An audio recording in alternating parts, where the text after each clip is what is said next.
Switching from Tracfone to Mint Mobile. Hello viewers, today you are going to learn how to switch from Tracfone to Mint Mobile. So let's get started.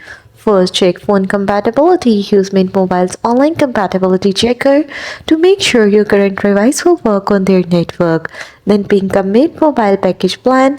Choose the plan that fits your usage. Many people begin with a 3-month plan to try out the services. Then get your Tracfone account details. Your Tracfone account number is usually the IMEI of your phone. The PIN is often the last 4 digits of your phone number or SIM ID.